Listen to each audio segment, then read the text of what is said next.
La noche más larga. He tenido varios momentos en la vida en los cuales no podré sacar de mi mente y solo la fe me ayuda. La vida me puso en el camino correcto. Es por eso que ahora les quiero contar cosas que jamás he contado hasta hoy. Gracias por la confianza. A veces es bueno sacar del alma los pesares.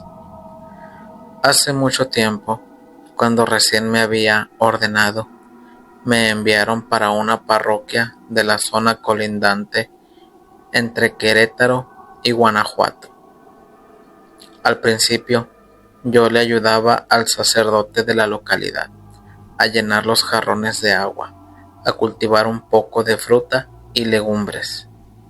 El sacerdote recuerdo que estaba a punto de ser jubilado por su avanzada edad y por los límites que la misma opone. Por las noches, yo dormía en un pequeño cuarto de lodo y cal. Él dormía al lado en su habitación. Comenzaron a pasar esos últimos días en los cuales se acercaba su jubilación, y yo estaba un tanto nervioso, porque quedaría de momento a la orden del templo.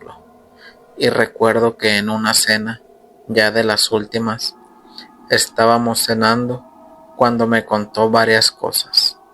Una de ellas eran que él era parte de Teología de la Liberación, que había servido al pueblo, su pueblo en Michoacán. Eso me llenó de orgullo, pero entre la cena, poco a poco, fue cambiando de ánimo, hasta que de repente observé sus ojos ya cansados y se le tornaron negros. Posteriormente, con un cuchillo en mano, apuñaló la mesa del comedor y con una voz gruesa me dijo: Tú no tienes que estar aquí. Luego se levantó y de un manotazo aventó el plato y luego, entre esos gritos horribles, guardó silencio. Pidió disculpas y se marchó sin decir nada a su cuarto. Yo me quedé perplejo por ese acto. No tuve opción y comencé a levantar los vidrios del plato del suelo y me llevé unas cazuelas a la cocina para lavarlas. Estaba realmente consternado. Entonces, ya cuando había terminado de lavar los platos, comencé a escuchar un cántico, más bien el Padre Nuestro en cántico, y provenía de su cuarto.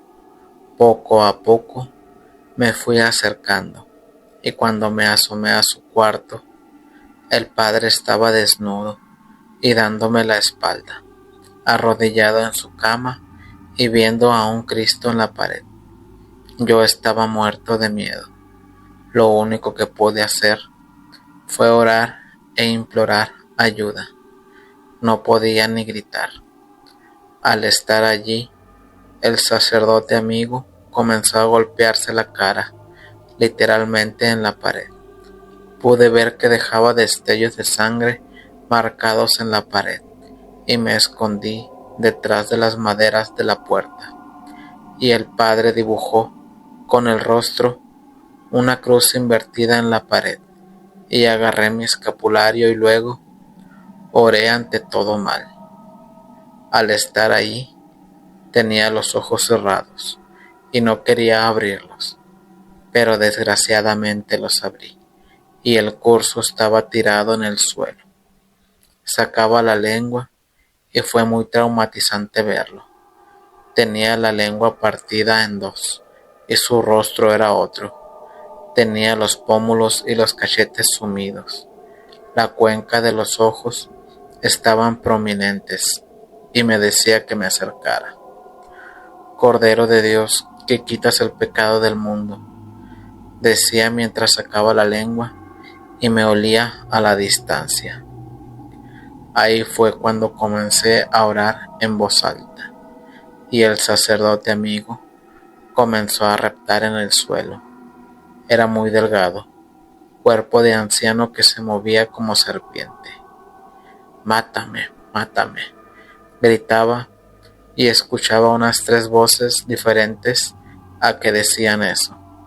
Entonces volteé hacia la pared y el Cristo invertido estaba chorreando un líquido negro. Escuché a lo lejos que las imágenes de la iglesia gritaban. Dependiendo del género, oía gritos de mujeres y hombres diciendo cosas, y también cantaban pero melancólicamente. Cerré los ojos y luego las veladoras empezaron a apagarse todas. Me hice para atrás y estando en penumbras, sentí que el sacerdote me tocó la pierna y visualicé algo horrendo. Era un lugar oscuro, goteando agua de todos lados y muchas personas arrastrándose en el suelo. Todas pedían ayuda y había niños pequeños sin ojos y niñas con dagas clavadas en el cuerpo. Luego vi un hombre enorme, fornido con cara de hierro y cuernos. 3 eran, saliendo de la armadura de su cabeza. Perdí el conocimiento y no supe más. Fue horrible. Ya de algunas horas desperté y estaba oscuro todavía. Vi que estaba afuera del cuarto del sacerdote y él estaba acostado dándome la espalda. Con horror y todo me fui y lo toqué. Parecía dormido. Estaba muerto. Lo demás es historia. Solo les puedo decir que en el funeral, estando en el altar, entraron muchos pájaros y chocaron con la pared. Luego, la caja del cuerpo cayó y el cadáver del padre se rodó en el suelo. Traía una marca en la frente. Era una X marcada. Al acomodarlo en el ataúd de nuevo, vimos que no era X, era una pequeña cruz al revés.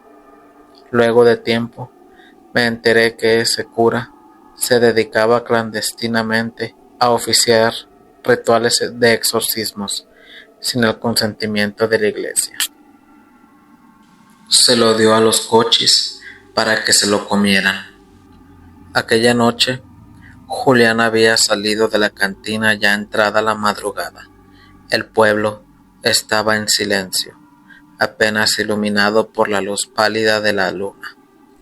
Arriba de su burrito, avanzaba tranquilamente por las calles vacías, silbando para acompañar el camino mientras el eco de sus pasos se perdía entre las casas dormidas. Pero todo cambió cuando llegó a una brecha donde ya no había vivienda cerca. Fue ahí cuando escuchó un llanto. Julián dejó de silbar de inmediato. Se quedó quieto, intentando asegurarse de que no era imaginación suya. El viento soplaba despacio entre los árboles y entonces volvió a escucharlo. Era el llanto de un bebé. El hombre sintió un escalofrío recorrerle la espalda. Miró hacia todos lados confundido. A esas horas y en un lugar tan apartado no debía haber nadie. El llanto parecía venir detrás de un árbol enorme a un lado del camino. Con desconfianza bajó del burrito, prendió su lámpara de aceite y por precaución tomó el machete que llevaba colgado de la cintura. Pensó que tal vez podía tratarse de una trampa para asaltar a cualquier desafortunado que pasara por ahí. El llanto seguía sonando, cada vez más fuerte, cada vez más desesperado. Julián avanzó lentamente hasta llegar detrás del árbol. La luz de la lámpara iluminó apenas un pequeño bulto moviéndose sobre la tierra. Era un bebé. Estaba completamente cubierto con una manta vieja, como cuando tapan a los recién nacidos para protegerlos del frío o del sereno. Pinche gente desalmada, ¿quién pudo dejarte aquí solito? ¿Tú qué culpa tienes?, murmuró Julián mientras se acercaba. Dejó la lámpara y el machete en el suelo. Con cuidado levantó al bebé entre sus brazos. El pequeño seguía llorando sin parar. Julián sintió tristeza y coraje al imaginar que alguien lo había abandonado en mitad de la nada. Entonces tomó la manta para descubrirle el rostro, y en ese instante el terror se apoderó de él. El bebé tenía la cara horriblemente desfigurada. Una mitad del rostro parecía destrozada, como si algo lo hubiera arrancado a mordidas. La otra mitad tenía una piel grisácea y muerta, con un ojo completamente blanco mirando fijo hacia él. Julián soltó un grito y del susto volvió a dejar al bebé en el suelo. Retrocedió tambaleándose mientras miraba desesperado a su alrededor buscando a alguien, pero no había nadie. El llanto seguía escuchándose. Pensó en llevarlo con el médico del pueblo, pero cuando volvió a mirar hacia donde había dejado el niño, el bebé ya no estaba, desapareció. Y aún así, el llanto seguía sonando, más fuerte, más cerca, retumbándole dentro de los oídos. Julián sintió que las piernas le dejaron de responder. Corrió hacia su burrito, subió como pudo y escapó de aquel lugar sin detenerse ni una sola vez hasta llegar a su casa. Entró haciendo tanto escándalo que su madre despertó asustada, temblando, casi sin poder hablar. Le contó todo lo que había visto. Su madre lo escuchó en silencio, sin sorprenderse. Cuando terminó, la mujer suspiró profundamente y dijo: «Lo que viste esta noche fue una aparición, y tiene muchos años apareciéndose en este pueblo». Julián guardó silencio mientras su madre comenzaba a contarle algo que solo los más viejos del lugar conocían. Hace muchos años vivía en el pueblo una mujer de muy mala fama. Decían que era bruja. Era temida por todos, pero también buscada porque trabajaba como partera. Aquella mujer tenía un hijo que se enamoró de una muchacha del pueblo. La bruja nunca aceptó esa relación. La odiaba, pero al muchacho no le importó y decidió hacer su vida con ella. Con el tiempo la joven quedó embarazada. Cuando llegó el momento del parto, el esposo decidió llevarla con su propia madre para que le ayudara a dar a luz, pues era la única partera cercana. Aquella decisión terminaría convirtiéndose en una desgracia. La joven contó que apenas nació el bebé, la anciana lo tomó entre sus brazos y salió corriendo hacia el patio trasero de la casa. Era un patio lleno de lodo, donde tenía un chiquero porque criaba cochis. La muchacha, recién aliviada y todavía sangrando, logró levantarse como pudo para seguirla, y entonces vio lo peor que una madre puede presenciar. La mujer lanzó al recién nacido dentro del chiquero. Los cochis comenzaron a devorarlo vivo. La mujer gritó desesperada, llamando a su marido. El joven alcanzó a llegar justo a tiempo para ver cómo aquellos animales despedazaban a su hijo. Dicen que el muchacho enloqueció de ira. Entró en la casa, tomó la vieja escopeta de su padre fallecido y sin decir una sola palabra le disparó a su madre en plena cara. Después soltó el arma y simplemente comenzó a caminar sin rumbo. Jamás volvió a ser el mismo. Con los años terminó loco, vagando por las calles del pueblo y los caminos cercanos. Y desde entonces, cuentan los ancianos, hay personas que en ciertas madrugadas escuchan el llanto de un bebé en aquella brecha. Algunos aseguran haberlo visto, pero pocos sobreviven al espanto sin perder la razón. La madre de Julián terminó de contar la historia y luego le preparó un remedio con hierbas para curarle el susto. Pero Julián siempre decía lo mismo cada vez que recordaba aquella noche. Hay cosas que uno nunca debe mirar, porque aunque pase el tiempo, jamás se olvidan. Las guacharacas. El canto de la guacharaca resonó con fuerza, como lo hacía siempre, un sonido reconocido pero a la vez molesto, y aunque era muy normal en nuestra región, lo inusual de la situación era la hora, la medianoche. Yo me quedé escuchando a ver si se repetía, pero no hubo tal. En ese momento llegó mi madre asustada y me dijo que revisara las puertas y ventanas, que no hubiera ninguna abierta, porque el diablo venía por el monte.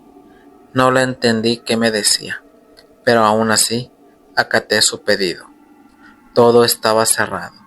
Antes de volver a la cama le pregunté qué me había querido decir con eso. Ella me contestó que la guacharaca es un animal que permanece tranquilo en la noche, por eso nunca lo escuchamos.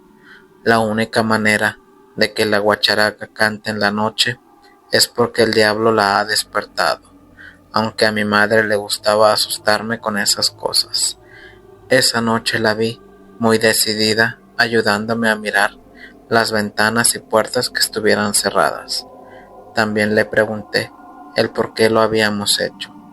Ella me dijo que cuando el diablo pasa y encuentra una ventana o una puerta abierta, es como si lo invitáramos a entrar y se puede quedar en nuestra casa o causarnos algún mal. Abelardo Hernández, un señor de la región y que vivía a pocos pasos de nuestra casa, después de esa noche dicen que enloqueció o que lo poseyó un demonio. Tan así que una tarde cualquiera montó en su yegua más querida y sin saber el por qué fue a caer en un acantilado. Mi madre me asegura que en esa noche que cantó la guacharaca, el diablo entró en casa de Abelardo y lo poseyó llevándolo hasta la muerte, quitándole así la vida y también el alma. Pasaron muchos años antes de que yo volviese a escuchar el canto de la guacharaca en las noches. Ya estaba casado y con mi propia familia, cuando serían las 10 y escuché el canto sonoro y bien audible cerca de la casa. Hice lo mismo que mi madre me recomendó esa noche. Le dije a mi esposa que revisáramos las puertas y ventanas, que todo estuviese cerrado. Ella no preguntó de qué se trataba, ya que en algún momento yo le había contado la historia de Abelardo Hernández y las guacharacas. Al fijarme que en las ventanas estuvieran cerradas, pude ver algo fuera de casa. El perro que teníamos a las afueras miraba con detenimiento el camino que venía del pueblo. Estaba alerta, pero también se le veía asustado. De repente vio algo en el camino. Yo no podría decir el qué, porque simplemente era una sombra. Se podía decir que cualquier animal o persona, una sombra difusa, pero el animal, al verlo, dio un chillido y corrió camino arriba buscando el monte. Lo sentía como chillaba desesperado. La sombra no lo siguió, simplemente recorrió el camino que llevaba al pueblo y se perdió, al igual que se perdió el perro, porque nunca más volvió a aparecer. Después de esto nunca más volví a escuchar el canto de la guacharaca en la noche. Pero aunque parezca una historia bastante extraña y tal vez infantil, me tocó vivirlo 2 veces, y sí que tiene mucho de verdad. El lamento de la bodega.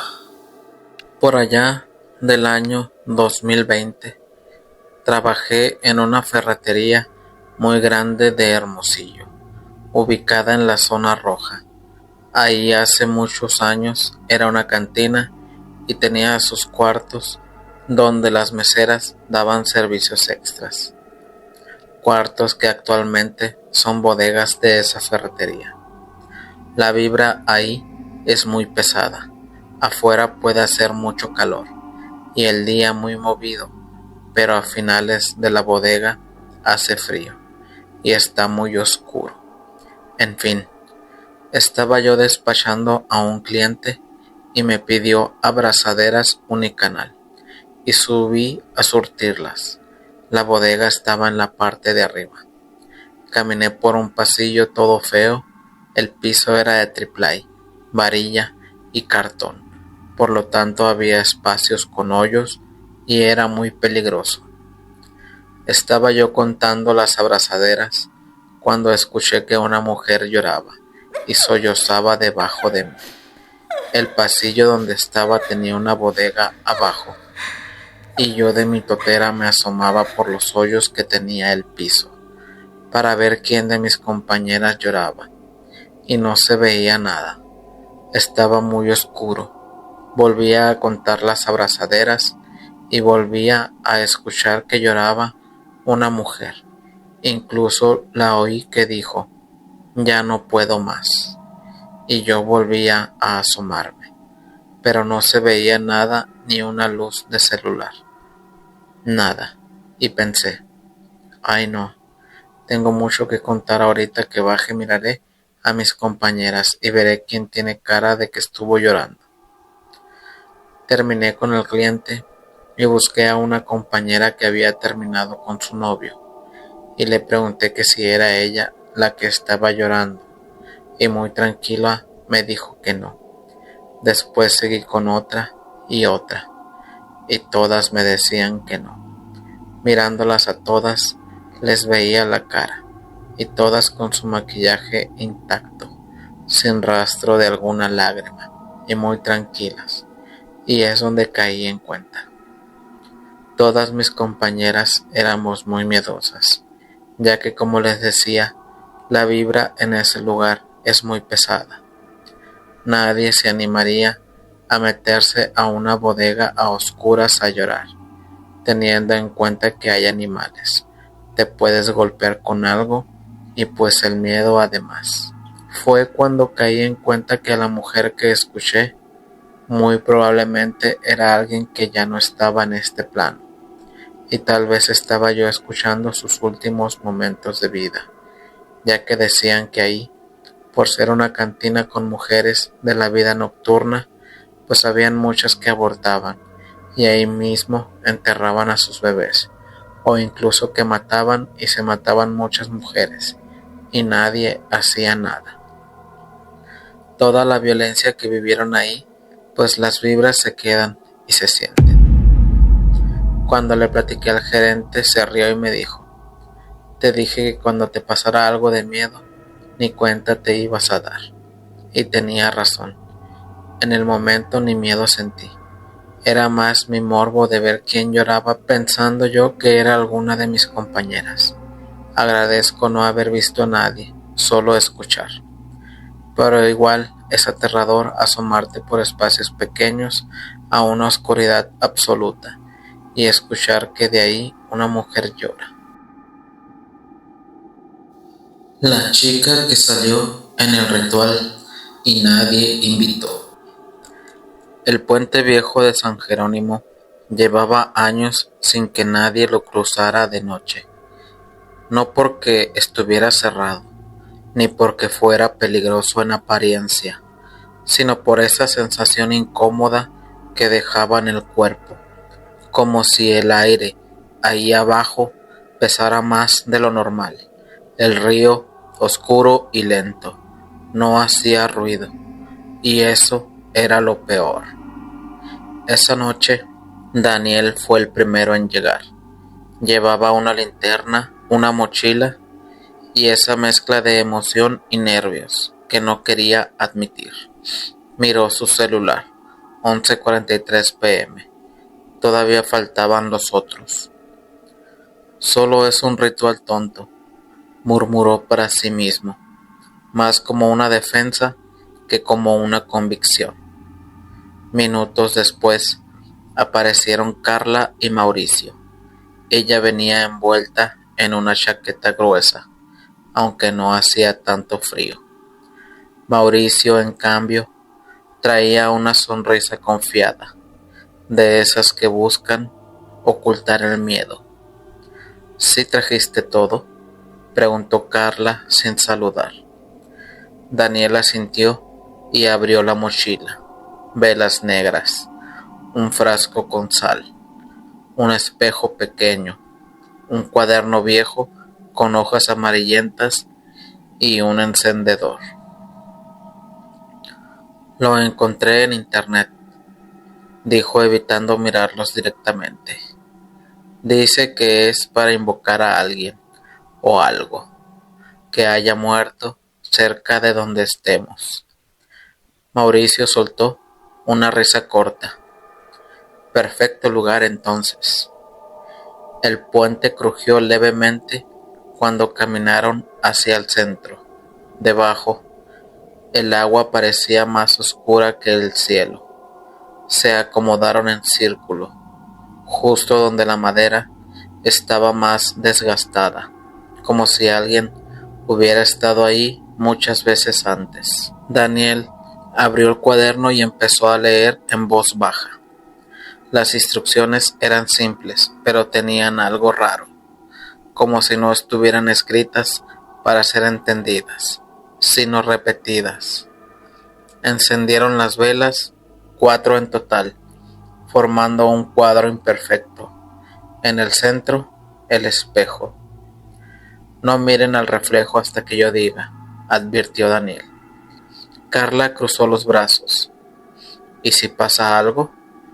No va a pasar nada, respondió Mauricio, aunque su voz no sonó tan segura. El viento empezó a soplar con más fuerza, levantando pequeños remolinos de polvo sobre la madera del puente. Daniel continuó leyendo. Las palabras se volvieron más rápidas, más tensas. El aire parecía cerrarse. Ven a nosotros, si aún caminas, si aún recuerdas. Muéstrate. El silencio que siguió fue pesado.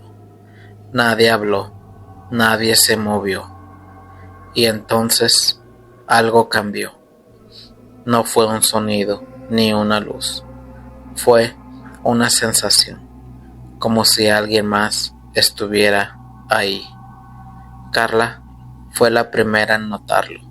Giró la cabeza lentamente, mirando hacia uno de los extremos del puente. ¿Escucharon eso?, susurró. No hay nada, dijo Mauricio, aunque también estaba mirando. Daniel bajó la vista al espejo. Ahora. Los tres miraron. Al principio solo vieron sus reflejos, pálidos, tensos, iluminados por las velas. Pero entonces, algo más. Detrás de ellos, una figura. Carla dejó escapar un pequeño jadeo. ¿Quién? Daniel levantó la cabeza de golpe y miró hacia atrás.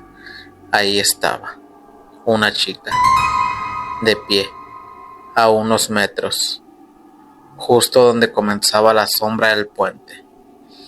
No la habían escuchado llegar, no habían visto movimiento alguno, simplemente estaba. Llevaba un vestido claro, sucio en los bordes, como si hubiera sido arrastrado por el suelo húmedo. Su cabello oscuro caía sobre su rostro, ocultando sus ojos. Oye, dijo Mauricio intentando sonar firme, este lugar está cerrado. La chica no respondió, no se movió, ni siquiera parecía respirar. Daniel sintió un frío extraño recorrerle la espalda. No estaba en el ritual, murmuró más para sí mismo. Carla retrocedió un paso. ¿Tú la invitaste? No. Entonces, ¿quién es? La chica dio un paso. La madera del puente crujió bajo su peso. Y ahí fue cuando lo notaron. No hacía el mismo sonido que ellos. Era más seco, más vacío. Vámonos, dijo Carla con la voz quebrada. Pero Daniel no podía moverse. Sus ojos estaban fijos en ella. No la nombramos, susurró. No dijimos ningún nombre. La chica levantó lentamente la cabeza y sonrió. No era una sonrisa normal. Era demasiado amplia, demasiado quieta, como si no estuviera hecha para un rostro humano. ¿Me llamaron?, dijo en una voz suave, pero hueca, como si viniera de muy lejos. Mauricio retrocedió de golpe. No, nosotros no. Sí lo hicieron, interrumpió ella, dando otro paso. Las velas empezaron a apagarse una por una, primero una, luego otra. El viento ya no soplaba, pero las llamas se extinguían igual. Carla agarró a Daniel del brazo. Vámonos. Pero cuando intentaron moverse, sintieron algo extraño, como si el suelo los sujetara, como si el puente no quisiera dejarlos ir. La chica ya estaba más cerca, demasiado cerca. El espejo vibró levemente. Daniel miró de nuevo el reflejo y sintió que el aire se le iba del pecho, porque en el espejo ya no eran 3, eran 4, y la chica no estaba detrás de ellos, estaba dentro del círculo. No, susurró. La chica inclinó la cabeza, como si lo escuchara. Siempre falta alguien, dijo, por eso vine. Las últimas velas se apagaron, la oscuridad los envolvió, y lo único que se escuchó fue el crujido del puente y un cuarto par de pasos moviéndose entre ellos. A la mañana siguiente encontraron el lugar vacío, las velas consumidas, el cuaderno abierto y el espejo roto. Nadie volvió a ver a Daniel, Carla ni a Mauricio, pero algunos dicen que, si pasas por el puente de San Jerónimo a medianoche y miras bien hacia el centro, puedes ver a 4 personas en círculo y una de ellas sigue sonriendo.